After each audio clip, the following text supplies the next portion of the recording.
Hi church family, hope you're doing alright today. Wanted to just give you a little bit of sort of an update, a little bit personally, but also just in terms of church over the next few weeks, because we're in a really important season. You may get that or not, you may agree with that or not, that's up to you. But I'm sharing on behalf of the team that we just believe this season is so important for us as church family.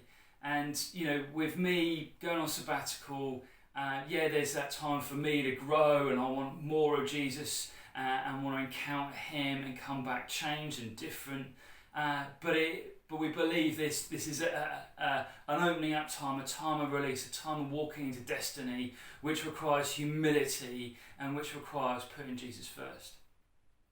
I don't know if you ever feel overwhelmed, where you just feel like sometimes there's just so much there you almost can't get your head around it. It can actually sort of freeze you in the moments, can't it? You like, almost I can't do anything because there's so much to do. Or maybe you find that sort of bit of tenacity to, right, I'm going to get my head down and get through this time. I think Catherine and I feel in that sort of time at the moment. 4 weeks Tuesday we go on sabbatical. I lay down for 3 months the thing I love the most, which is serving you guys, and just trying to get all those bits in place and do the best I can and we can to set the whole thing up for hopefully success and fruitfulness and encouragement and blessing. There's stuff to do with the churches that we're just grappling with as well, and just the stuff personally, family-wise, helping our children embrace their future and work that out. To be honest, all of that would be enough, let alone then we're buying a house with my mum and dad. Buying a house on your own is enough, isn't it?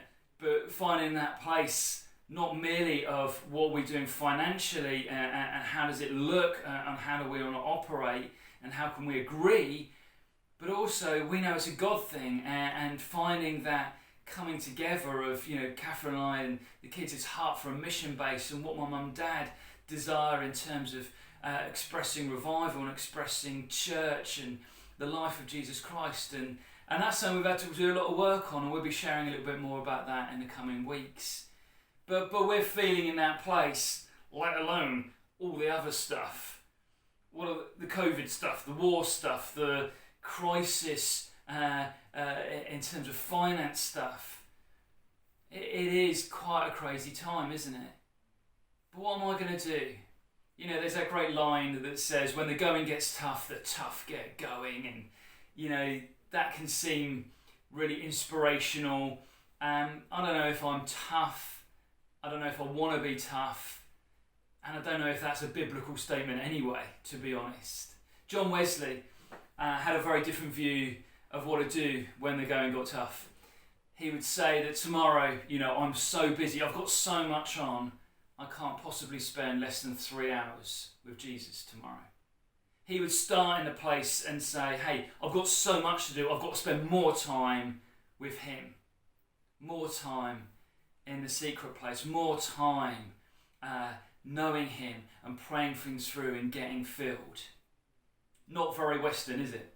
Not really my church experience. Do you know what?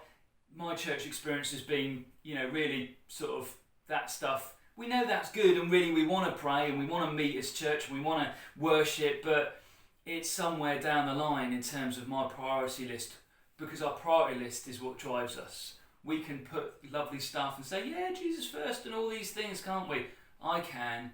And yet I get into a time like this and I go, when there's just too much on, how am I going to find that place in him? Am I going to actually commit to spending time in his presence? Am I going to go, do you know what? Like last weekend, there was a conference on we went to, could have really done with the many hours spent in that place doing a load of admin and stuff. But I'm going, no, that's the most important thing, because if I don't have that, what is it? I'm just doing stuff. Jesus said, seek first the kingdom of God and his righteousness, and all these things will be added to you as well. He was talking about life. He was talking, the context is food and clothing. It's everything else. It's all the other stuff. It's all the things that grab at our time and our energy and our focus. And he was either right or he was wrong, wasn't he? So one thing we've set out to do as we begin not only this new term and a new academic year, but a new season for HCC is we want to pray. And we set aside from Monday the 5th of September to the Saturday the 10th, we've carved out 60-hour slots to pray. And to be honest, at the moment, I was looked at this morning, I thought, should I just cancel? I mean, it's just like, it's too much for me to sort it out and try and get everyone there, let alone doing it. But in the end, if I don't do anything else in the next 4 weeks, but get on my knees with you guys and seek his face, then that's brilliant. Then that's everything. Then that's the most important thing. Then that I'm doing something that's eternal and lasting. So can you be a part of that prayer? I don't know where you're at. I don't know what the things are going on. But what about if what Jesus said was true? What if you really can just put him first, and actually it's going to affect and overflow into all the other stuff? What if John Wesley knew what he was on about and went, woo, crazy season, I'm getting into his presence? And guys, it has to look like you in the secret place. It has to look like you shutting the door and getting on your knees, just you and Jesus. And it has to look like us as church together. If we're not connected as church together, we're not being Jesus. We're not knowing him, because he is through and in all of us. The expression of him is us, not me or you on your own. So, in the upper room, Monday the 5th to Saturday the 10th, we have prayer slots from 6 a.m. to 10 a.m. every morning and 4 p.m. to 10 p.m. every evening. There's 3 types of prayer we want to embrace in that time. There's sort of soaking prayer or contemplative prayer, which is just someone hosting a time where 3, 4, 5, 6 of us can be in the upper room. We're just spending our own personal time with God. We're reading the Bible. We're just relaxing. We're just resting in him. But there's something about that. Might sound crazy, but somehow it's different, and somehow it's carving out that space to say that's important. So there's that soaking prayer. There's secondly your sort of prayer meeting, your classic prayer time where 4, 5 or 6 of you are there and you're going to just pray out loud together.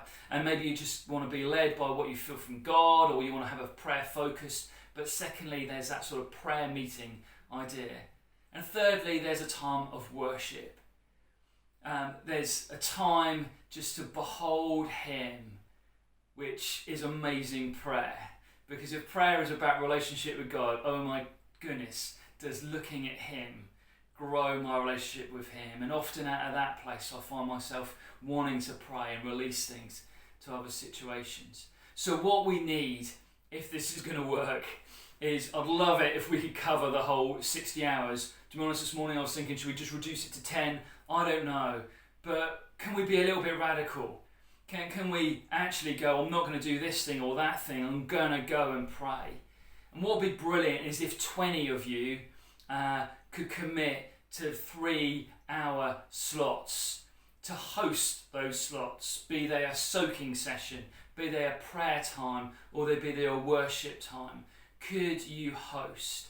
And in hosting, you're going to need to be someone that you know the bridge, you understand the stuff that goes on here, and can do that safely and well. If that's you, can you please contact me? So next week I can put a structure together so we can put that out to everybody and we can all jump in and see if John Wesley knew what he was on about and discover if what Jesus said was true.